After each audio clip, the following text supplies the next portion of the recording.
The paparazzi couldn't believe their eyes when they spotted the man working in the muddy fields of rural Vermont. Now, the same hands that once commanded $30 million per movie were now covered in soil, gently planting organic tomatoes.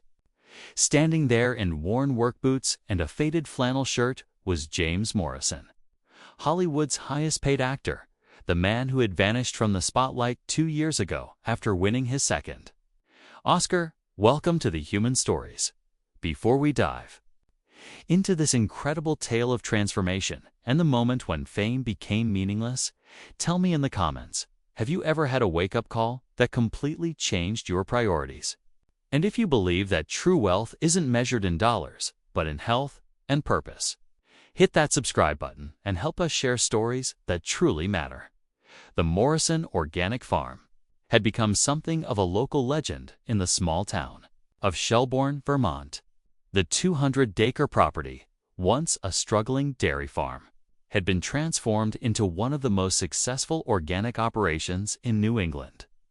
What made it truly remarkable wasn't just the pristine vegetables or the innovative farming techniques, it was the man who had chosen to trade red carpets for rows of carrots at 48. James Morrison moved through his fields with the quiet confidence of someone who had found his true calling. His once perfect Hollywood hair was now longer and streaked with premature gray. His famous smile lines deeper from squinting in the morning sun. The designer suits had been replaced with practical work clothes that bore the honest stains of someone who understood the value of hard work. The other local farmers had been skeptical at first. When news broke that the star of Thunder Road and the Last Warrior had bought the old Henderson farm, most assumed it was just another celebrity hobby, a tax write-off, or a weekend retreat. They expected him to hire managers and show up for photo opportunities instead. James had surprised everyone by enrolling in agricultural extension courses, studying soil composition with the same intensity he had once brought to memorizing scripts. He worked 18-hour days learning about crop rotation, natural pest control, and sustainable farming practices. He ate lunch with the older farmers at the local diner, asking endless questions about weather patterns and growing seasons. But what truly set James apart wasn't his dedication to farming, it was his mission. Every vegetable grown on Morrison's organic farm was sold at cost to local food banks, soup kitchens, and low-income families. The man who had once demanded luxury trailers and private chefs was now personally delivering fresh produce to families who couldn't afford organic food. The transformation had begun 3 years earlier, in a way that James never could have predicted. In 2019, James Morrison was at the absolute peak of his career. He had just finished filming Quantum Dawn, a blockbuster action movie that was projected to earn over $1 billion worldwide. His agent had negotiated a contract that would make him the highest-paid actor in Hollywood history. Magazine covers proclaimed him the king of Hollywood and the man who could do anything. James lived in a $25 million mansion in Beverly Hills, complete with a staff of 12, a private gym, and a wine cellar worth more than most people's homes. His garage housed a collection of exotic cars that included 2 Ferraris, a McLaren, and a vintage Aston Martin. He owned homes in Aspen, the Hamptons, and a private island in the Caribbean. But despite all the external success, James had been struggling with something he couldn't quite name. The endless cycle of filming, promotion, and parties had begun to feel hollow. The scripts that once excited him now seemed repetitive. The adoration of millions of fans felt increasingly meaningless when he went home to an empty mansion every night. The first sign of trouble came during a routine physical examination required by his insurance company for the upcoming film. Dr. Patricia Williams, his longtime physician, had called him personally with the results. "James, I need you to come in immediately," Dr. Williams had said, her voice unusually serious. "We found some irregularities in your blood work that I want to discuss face-to-face." James had been in the middle of a script reading when he got the call, surrounded by producers and directors discussing his next $40 million payday. He had felt the world suddenly shift beneath his feet. The meeting with Dr. Williams had been brief but devastating. The blood tests had revealed elevated levels of several markers that could indicate the early stages of pancreatic cancer. While not definitive, the results were concerning enough to warrant immediate further testing. "I want to be clear," Dr. Williams had explained carefully. "These are preliminary results. We need to do a CT scan, an MRI, and possibly a biopsy to know for certain what we're dealing with. But I'd be lying if I said I wasn't worried." James had sat in stunned silence, staring at the test results that had reduced his life to a series of numbers and medical terminology. What does this mean? What are we looking at in terms of timeline? "Let's not get ahead of ourselves," Dr. Williams had replied. "But if this is what I think it might be, we're talking about a very aggressive form of cancer. Even with the best treatment available, the 5-year survival rate is ... challenging." The word challenging had echoed in James's mind as he drove home through the busy streets of Los Angeles. Here he was, a man who had everything money could buy. And none of it mattered if his body was betraying him. The next 2 weeks had been a blur of medical appointments, second opinions, and increasingly sophisticated tests. James had flown to the Mayo Clinic, consulted with specialists at Johns Hopkins, and even sought out experimental treatments in Switzerland. The conclusion was always the same: they needed more information, but the preliminary indicators were deeply concerning. During this period of medical uncertainty, James had made a decision that surprised everyone, including himself. He had canceled the promotional tour for Quantum Dawn and retreated to a small cabin he owned in the mountains of Colorado. He told his agents and publicists that he needed time to prepare for the next phase of his career. But the truth was that he was preparing. To die, the cabin had no cell service, no internet, and no distractions. For the first time in decades, James was completely alone with his thoughts. He spent his days hiking in the mountains, reading books he had never had time for, and thinking about what his life had actually meant. It was during one of these reflective walks that James had encountered Dr. Sarah Chen, a former oncologist who had moved to Colorado to start an organic farm after her own battle with cancer. Sarah was in her 60s, a brilliant woman who had given up a prestigious medical career to grow vegetables. "You look like someone carrying a heavy burden," Sarah had said when she found James sitting by a mountain stream, staring at the water. James had been so isolated that the sound of another human voice was startling. "I might be dying," he had said simply, surprising himself with his honesty. Sarah had sat down beside him on the rocky bank. "Might be? Or are you? The doctors aren't sure yet. Possibly pancreatic cancer. They're still running tests." Sarah had nodded thoughtfully. "I had ovarian cancer 12 years ago. Stage 3. The doctors gave me 6 months to live." James had looked at this vibrant, healthy woman in disbelief. "But you'll single quotes I'm here," Sarah had finished. "And not because of the chemotherapy, though that certainly helped. I'm here because I completely changed how I thought about living." Over the next several hours, Sarah had told James her story.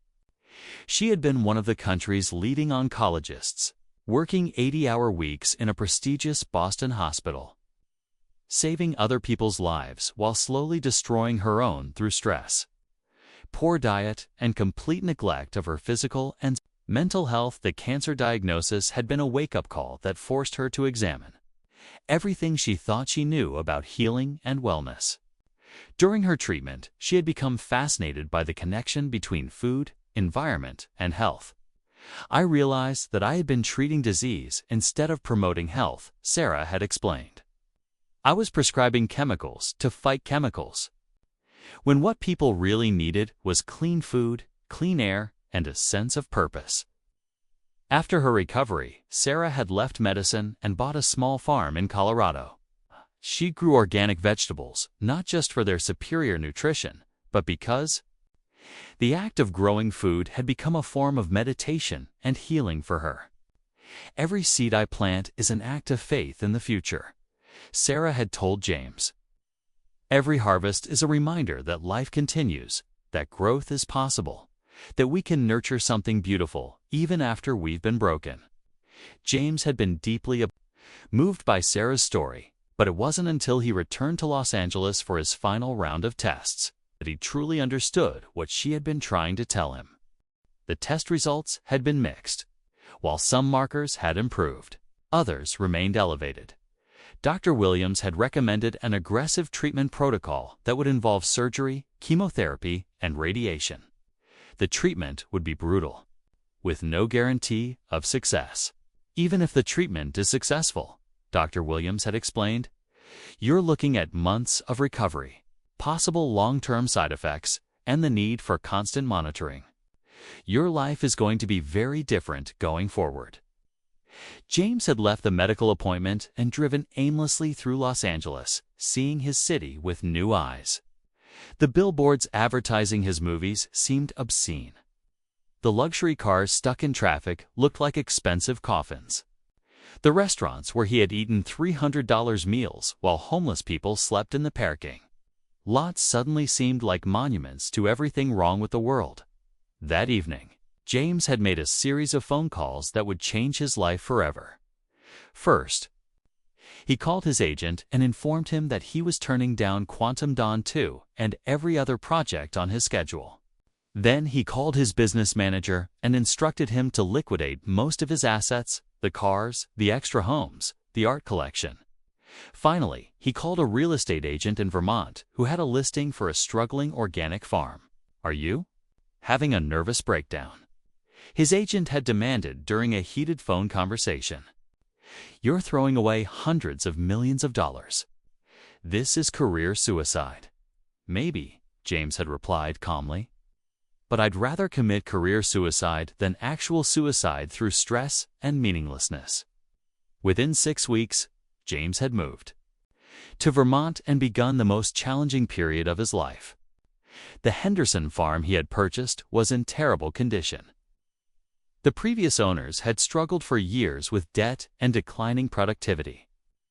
The soil was depleted, the equipment was broken, and the farmhouse was falling apart. James had thrown himself into the restoration with the same intensity he had once brought to preparing for movie roles.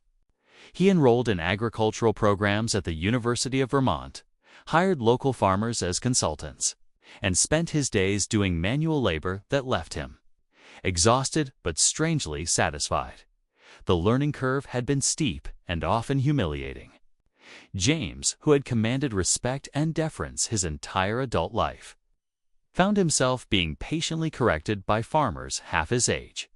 He made expensive mistakes, lost entire crops to inexperience, and struggled with the physical demands of farm work.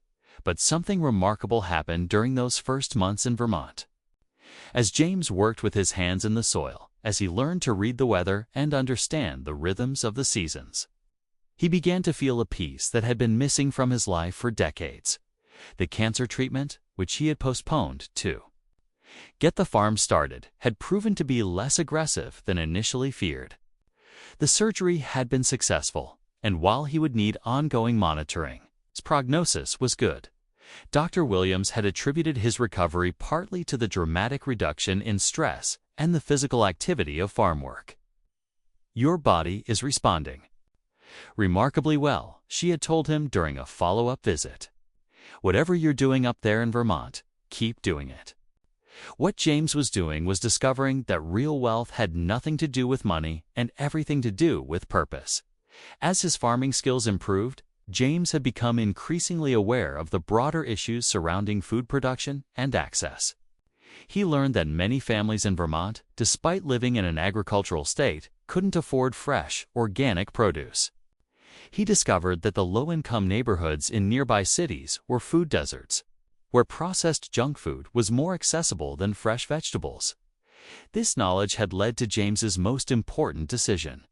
Morrison Organic Farm would not be a business designed to make money, but a mission to provide healthy food to those who needed it most every week. James personally delivered fresh produce to food banks, community centers, and low-income housing developments throughout Vermont and New Hampshire. He established partnerships with local schools to provide organic vegetables for lunch programs. He created a sliding scale program that allowed families to pay what they could afford for fresh produce. The financial model was unconventional, to say the least. James used the money from selling his Hollywood assets to subsidize the farm's operations. What would have been profit margins became community service. The vegetables that might have sold for premium prices at upscale markets were instead given away to people who had never been able to afford organic food. I spent 20 years making movies that entertained people for 2 hours, James explained to a reporter from the local newspaper. Now I'm growing food that can improve people's health for a lifetime. Which do you think is more valuable? The transformation hadn't gone unnoticed by James's former colleagues in Hollywood. Initially, there had been speculation that his retreat to Vermont was a publicity stunt or a temporary breakdown. When it became clear that he was serious about his new life, reactions ranged from bewilderment to genuine admiration. Some actors had visited the farm, curious about James's dramatic lifestyle change. Most left shaking their heads, unable to understand how someone could walk away from such success and luxury. But a few had been deeply moved by what they saw. Emma Stone had spent a weekend at the farm and later established a foundation to support sustainable agriculture. Leonardo DiCaprio had visited and ended up investing in several similar farms across the country. Even James's former co-stars began incorporating environmental themes into their choice of projects. But the most meaningful recognition had come from an unexpected source. Dr. Sarah Chen, the former oncologist who had inspired James's transformation, had driven from Colorado to Vermont to see what he had accomplished. "This is extraordinary," she had said as James showed her around the farm. "You've created something that heals both the land and the people who eat from it." Sarah had been particularly impressed by James's innovation in making organic food accessible to low-income families. Traditional organic farms often catered to wealthy consumers who could afford premium prices. James had found a way to make high-quality food available to everyone. "You've solved the central problem of organic agriculture," Sarah had observed. "You've made it about equity instead of exclusivity."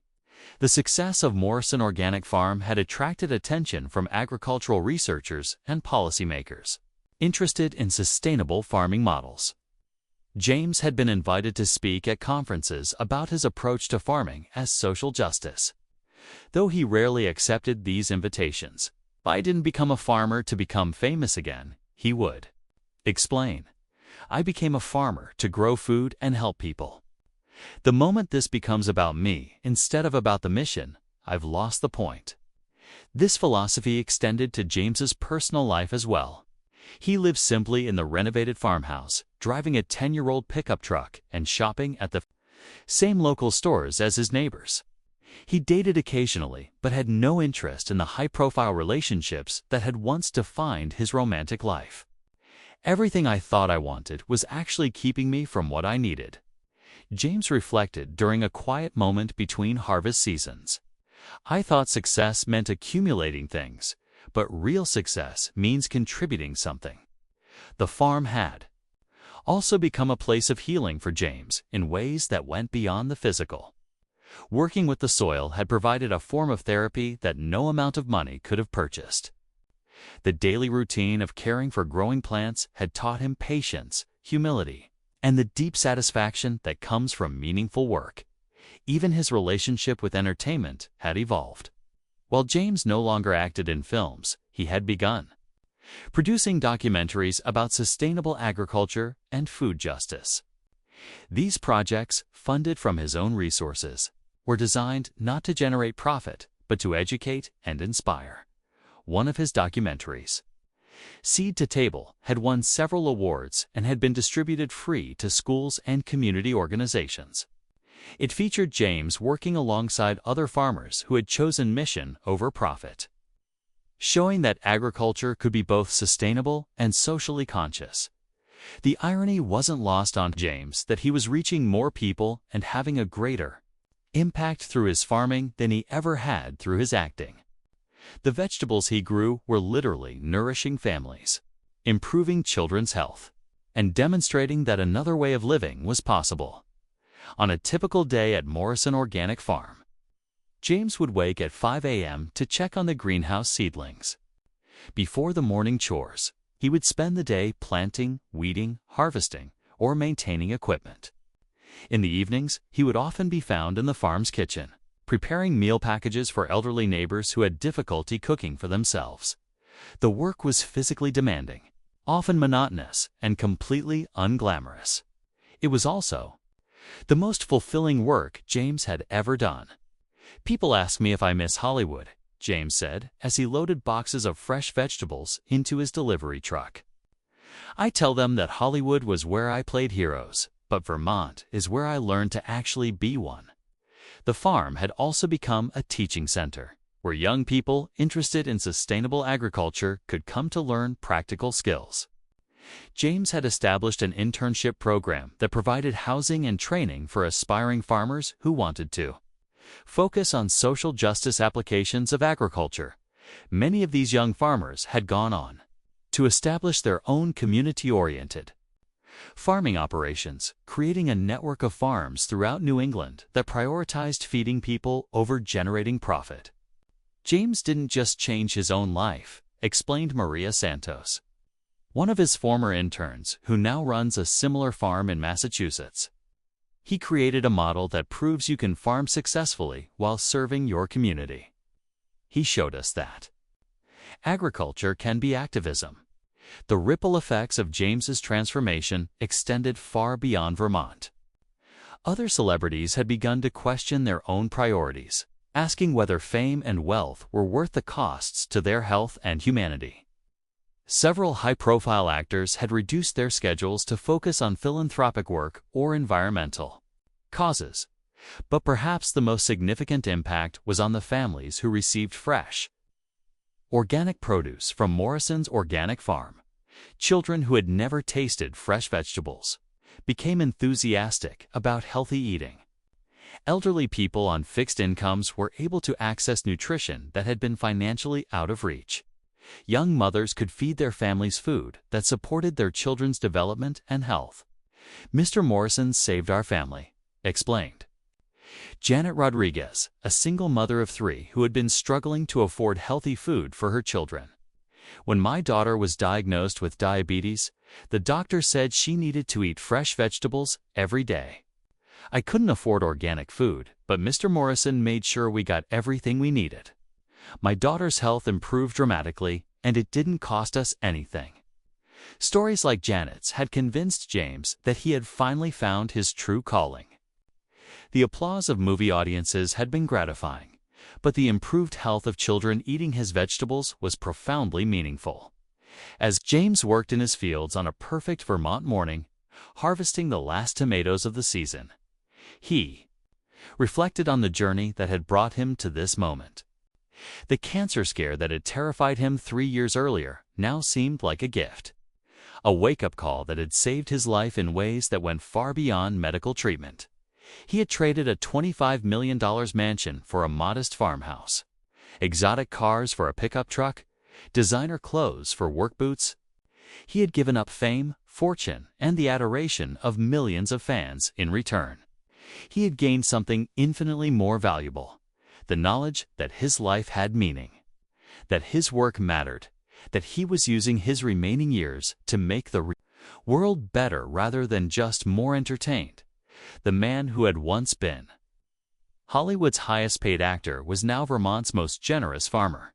The transformation was complete, and James Morrison had never been happier.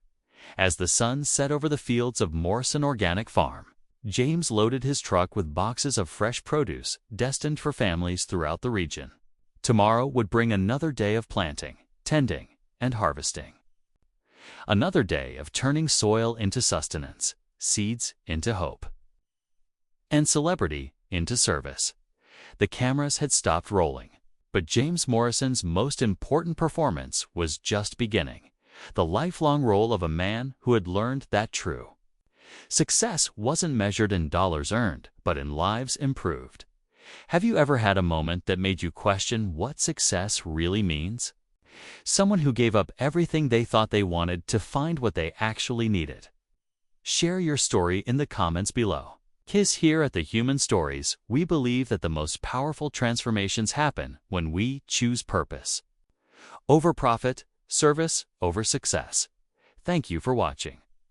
If this story inspired you to think differently about what it means to live a meaningful life, subscribe to our channel and help us share more stories of people who chose to make a difference.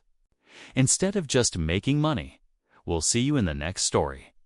And remember, sometimes losing everything is the only way to find what truly matters.